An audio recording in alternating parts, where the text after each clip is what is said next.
जय मसीह की। परमेश्वर को धन्यवाद हो और आप सबों को जय मसीह। जैसे आज हम परमेश्वर के वचन के गहराई में परमेश्वर का वचन का अर्थ हम थोड़ी गहराई से हम जानते हैं और इसमें पवित्र आत्मा हमें उनसे मदद परमेश्वर हमें करें। और पवित्र आत्मा के द्वारा जो हम आज वचन आपके सामने रखते हैं वो है नीति वचन की किताब 4 और 20, 21 और 22 पद में ऐसे लिखता है, हे मेरे पुत्र मेरे वचन ध्यान धर के सुन। हे मेरे पुत्र मेरे वचन ध्यान धर के सुन और अपना कान मेरी बातों पर लगा। इनकी अपनी आंखों को ओट न होने दे वरन अपने मन में धारण कर। और आइए हम इस पद के लिए हम दुआ करते हैं। परमेश्वर पिता धन्यवाद देते हैं पिता, ये तेरी वचन है, तेरी शब्द है, तेरी आवाज़ है और इनको गहराई से हमारे हृदय तक पहुंचने में और तेरे प्रकाश के जरिए, तेरे पवित्र आत्मा के जरिए हमारे दिलों में, हमारे प्राणों में, हमारे भावना में, हमारे दिमाग में, ओ प्रभु परमेश्वर पिता मैं तुझे बुलाता हूँ। और हमारे सारे जो भाई बहन प्रभु वचन को सुन रहे हैं पिता, उनके जीवन में तू काम कर और आशीष और बरकत कर, उनको शांति और उनका चंगाई कर परमेश्वर पिता। इस वचन के जरिए आज मैं तेरी महिमा कर सकूं, तेरी महिमा पूरी तरह से हो सके परमेश्वर पिता। धन्यवाद। इस विनती को मांगते हैं यीशु मसीह के नाम से, आमीन। तो यहाँ पे लिखता है, मेरे पुत्र मेरे वचन ध्यान धर के सुन। देखिए सुनना क्या है। हम आम सारे जब उठते हैं, हमारे दिन को हम जब शुरू करते हैं तो सारे बातें हम सुनते रहते हैं, चाहे टीवी हो, चाहे हमारे अड़ोस पड़ोस से, हमारे परिवार से, हम पहली बात हम सुनते जाते हैं। लेकिन यहाँ पे एक बात बड़ी ध्यान हमें देना है, हे मेरे पुत्र मेरे वचन ध्यान धर के सुन। हमें पहले सुनना है उनका वचन, परमेश्वर का वचन। देखिए बाइबल में लिखा है, मत्ती 4 अध्याय का 4 पद में लिखा है कि मनुष्य केवल रोटी से नहीं। हम इस पे जाते हैं, मत्ती की किताब 4 अध्याय और 4 पद में इस पद को भी हम पढ़ लेते हैं। जैसे यहाँ पे लिखा है, यीशु ने उत्तर दिया, लिखा है मनुष्य केवल रोटी ही से नहीं परंतु हर एक वचन से जो परमेश्वर के मुख से निकलता है। हम सुबह उठते हैं और चाय पीते हैं, उसके बाद नाश्ता कर लेते हैं। हमको क्या करते हैं, हम खाने पीने की सारे व्यंजन हम शुरू करते हैं और इसी तरह से हमारा दिन वक्त शुरू होता है। लेकिन जाहिर सी बात यहाँ कहते हैं, यीशु ने उत्तर दिया, लिखा है मनुष्य केवल रोटी ही से नहीं, मनुष्य केवल रोटी ही से नहीं परंतु हर एक वचन से जो परमेश्वर के मुंह से निकलता है जीवित रहेगा। देखिए हम जीवित रहने के लिए हमें खाना खाना पड़ता है। जैसे अब आज हमने नाश्ता करने के बाद मुझे कुछ ताकत मिला, तो इसी तरह से हम मनुष्य के लिए हमें खाना खाना जरूरी है और खाना भी सही तरीके से उनका पूरी पुष्टिकर खाना हमें खाना जरूरी है। जैसे आपको मैं बता रहा हूं, मनुष्य केवल रोटी ही से नहीं परंतु हर एक वचन से जो परमेश्वर के मुख से निकलता है। अब इसमें आपको मैं ध्यान करवाना चाहता हूं, जैसे यह मनुष्य की बातें लिखी है, मनुष्य केवल रोटी ही से नहीं। कौन सा मनुष्य? यह पद हम जब पढ़ते थे मुझे कुछ समझ में नहीं आता, क्योंकि ऐसा लिखा है मनुष्य केवल रोटी ही से नहीं परंतु हर एक वचन से जो परमेश्वर के मुख से निकलता है जीवित रहेगा। तो मैं पूछता था, अरे कैसे लोग, कैसे आम आदमी, कैसे मनुष्य रोटी बगैर जी सकता है?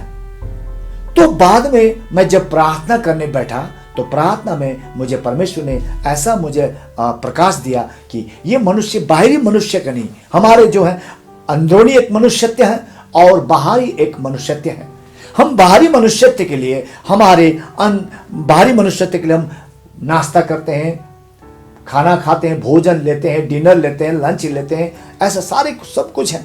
ये हमारे ताकत देता है, स्ट्रेंथ देता है। लेकिन यह जो मनुष्य की बातें कर रहे हैं वो मनुष्य बाहरी मनुष्य नहीं, बाहरी मनुष्य का रूप नहीं, अंदर जो अंतस्करण जो कहता है, अंदरूनी का जो मनुष्यत्व है, अंदर भीतर जो अंदर से है, भीतर जो है वो मनुष्यत्व की बात कर रहे हैं। देखिए हम चाहे बाहर से हम ताकतवर हो, बाहर से हम तंदुरुस्त हो, लेकिन हमारा अंदर का जो मनुष्य है, यानी कि अंदरूनी मनुष्यत्व है, ये तो केवल रोटी से नहीं पर परमेश्वर के मुंह से निकला हुआ एक एक जीवित वचन से निकलता है, जीवित रहता है। इसीलिए यहाँ पे 4 पद में कहता है, यीशु ने उत्तर दिया, लिखा है मनुष्य केवल रोटी ही से नहीं परंतु हर एक वचन जो परमेश्वर के मुंह से निकलता है जीवित रहेगा। देखिए, जीवित रहने के लिए हम रोटी कपड़ा मकान हम तो ये चाहते हैं, लेकिन हमारे अंदर मनुष्यत्व जो आत्मा कहलाती है, वो आत्मा के लिए हम क्या खिलाते हैं? अंदर जो मनुष्यत्व है, जो अंदरूनी है, जो भीतरी, जो भीतर का जो अंदर का जो मनुष्यत्व है, जिसे हम आत्मा भी कहते हैं, उनके लिए हम क्या कहते हैं, उनको क्या खिलाते हैं? हम शरीर के लिए या बाहरी मनुष्यत्व के लिए तो हम इतना कुछ सोचते हैं, सुबह से हम रात तक सोच ही रहते हैं, लेकिन बात है अंदरूनी। ईश्वर कहता है, प्रभु कहता है कि मनुष्य केवल रोटी से नहीं, यानी कि अंदर वाली जो मनुष्यत्व है वो केवल रोटी से नहीं परंतु हर एक वचन से जो परमेश्वर का मुंह से निकलता है जीवित रहेगा। इसीलिए यहां पे नीति वचन, जैसे मैंने आपसे पहले पढ़ चुका है, नीति वचन की किताब में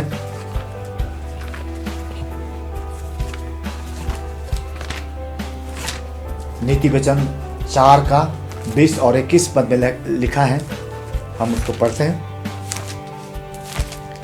यहां लिखता है, हे मेरे पुत्र मेरे वचन ध्यान धर के सुन।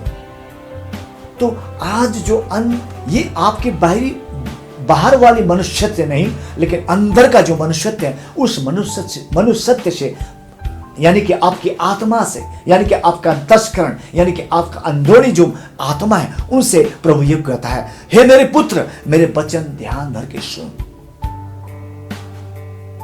आपका जो है ये अंदर का जो मनुष्यत्व है, इनको आपको जीवित रखना है, इसको जीवित रखना है। हम बाहर जीवित होने के लिए हम क्या कुछ नहीं करते हैं। अगर थोड़ी सी भी बुखार जुकाम आ जाते हैं तो हम क्या होते हैं, हम बाहर जाते हैं, डॉक्टर को दिखाते हैं, इतना हम इनको केयर करते हैं। तो इसी तरह से हमारा आत्मा जो अंदर मनुष्यत्व भी हमें जब जीते हैं, तभी से हम इनको ख्याल रखना है। जैसे लिखता है, हे मेरे पुत्र मेरे वचन को ध्यान धर के सुन। जब उनके वचन को हम सुनते हैं, क्या होता है, जब उनको इस वचन को हम सुनते हैं, तब जो है वो उस वचन हमारे अंदर की मनुष्यत्व में पहुंचता है।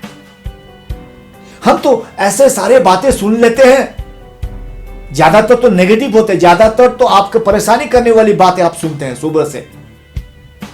तो क्या है, अब हमें करना चाहिए, हे मेरे पुत्र मेरे वचन ध्यान धर के सुन। ईश्वर का वचन क्या है? उनका मुंह से निकला हुआ वचन जो बाइबल में कहता है, हे मेरे पुत्र मेरे वचन ध्यान धर के सुन और अपना कान मेरी बातों पर लगा। और सुनने के लिए क्या चाहिए?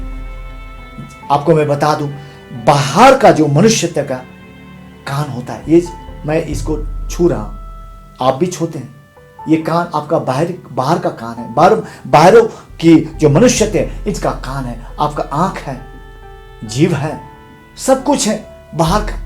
तो इस कान से आप सुनते हैं, इस आंख से आप देखते हैं, तो आपकी इस बाहर वाले मनुष्यत्व में आप कुछ खिलाते हैं इनको। लेकिन कहता है आपका अंदर का आत्मा का भी क्या होता है? आंख होता है। आपका अंदर का आत्मा, यानी कि अंदर जो आत्मा है, यानी कि भीतरी जो मनुष्यत्व है, अंदर जो मनुष्यत्व है, उसका भी आत्मा होता है, उसका भी कान होता है, उसका भी आंखें होती है। तो कहता है मेरे पुत्र मेरे वचन को ध्यान धर के सुन, यानी कि इसमें आपका शरीर का कान नहीं बल्कि आपका अंदर की मनुष्यत्व का कान जरूर खोलना है।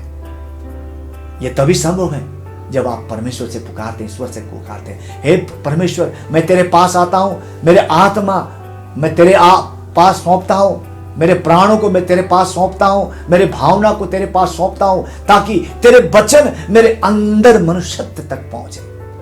आज ईश्वर का वचन हमारे अंदर तक क्यों नहीं पहुंचता?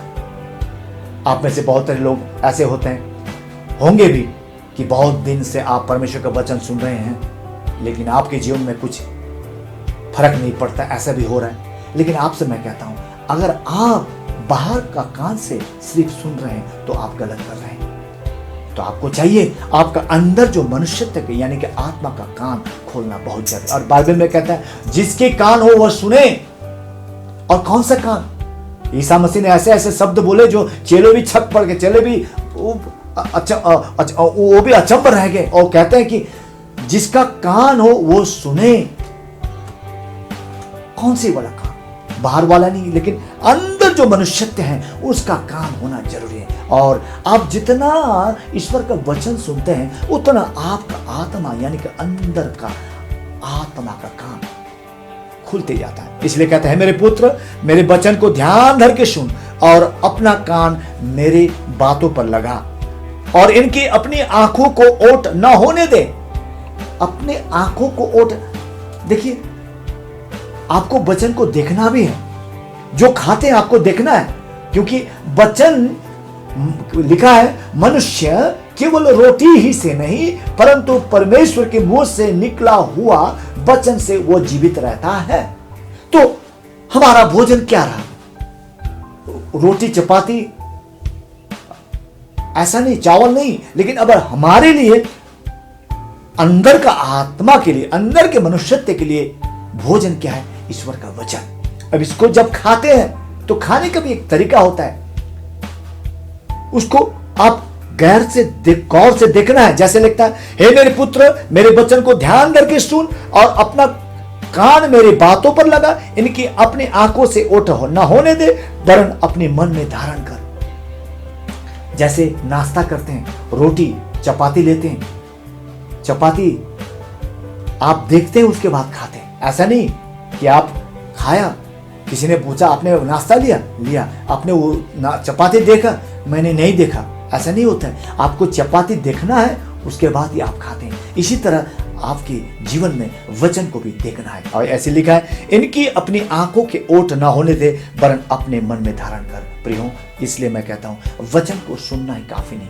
बल्कि उसको देखना भी है। और जितना आप देखेंगे उतना आप खाएंगे और उतना आप अंदर का मनुष्यत्व मजबूत होता जाएगा। परमेश्वर को धन्यवाद। इस वचन से आप सबको परमेश्वर आशीर्वाद करें। जय मसीह।